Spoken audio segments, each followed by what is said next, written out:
কেন আসছো তোমরা? আর কদিন পর পুজো? পুজো ছেড়ে তোমরা এই যে আজকে পথে আসছো, তোমাদের কিসের জন্য এসছো তোমরা?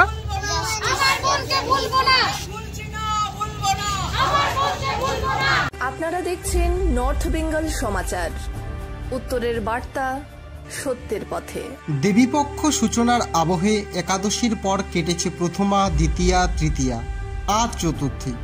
রাজ্য জুড়ে চলছে বাঙালির শ্রেষ্ঠ উৎসব। তারই আবহে রাজ্যের ঘটে যাওয়া কুলতলির উমা ও আরজি করে তিলোত্তমার বর্বরিত ধর্ষণ ও হত্যাকাণ্ডের বিচার চেয়ে জ্বলন্ত মোমবাতি হাতে নিয়ে প্রতীকী প্রতিবাদে সামিল হল হলদিবাড়ির আপামর জনসাধারণ, শিক্ষক সমাজ ও নাগরিক নারী মঞ্চ। প্রতিবাদে সামিল মায়ের হাত ধরে আসা ছোট ছোট প্রতিবাদী শিশুর গলায় শোনা গেল দৃঢ় প্রত্যয়, বিচার চাই, চাই নারীর নিরাপত্তা, প্রকৃত দোষীদের দৃষ্টান্তমূলক শাস্তি চাই। প্রতিবাদে সামিল প্রতিবাদীরা জানান, ম্যাডাম একটু বলবেন আপনারা কি করছেন এখানে আজকে?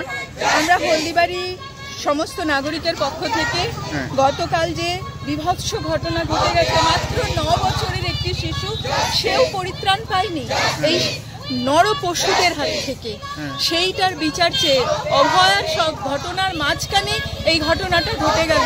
অভয়া আজও বিচার পেল না, তার মাঝখানে এই শিশুটি এরকম ধর্ষণের শিকার হয়ে গেল।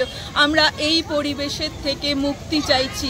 আমরা চাইছি এই ঘটনাগুলো যেন আর না ঘটে, পরিবেশ যেন প্রত্যেকটি শিশুর জন্য, প্রত্যেকটি মানুষের জন্য সুরক্ষিত থাকে।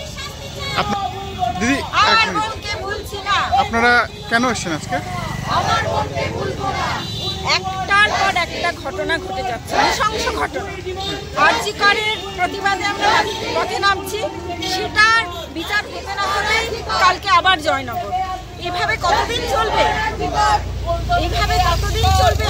আমরা ছোট একটা মানে জন্মের পর থেকে একটা শিশু সন্তান, তার থেকে শুরু করে একেবারে মরণাপন্ন সুরক্ষিত নয়। এই সুরক্ষা আমরা কবে পাবো? এই সমাজে বাস করছি, তার প্রতিবাদে আজকে আমরা। আপনারা কার আহ্বানে এসেছেন? আমরা হলদিবাড়ি নারী পক্ষে, হলদিবাড়ি নারী পক্ষের আহ্বানে। দিদি আপনারা আজকে এখানে কেন এসেছেন? আমরা তো বিচার পাচ্ছি না। জয়নগর যখন এই ঘটনা ঘটে গেল,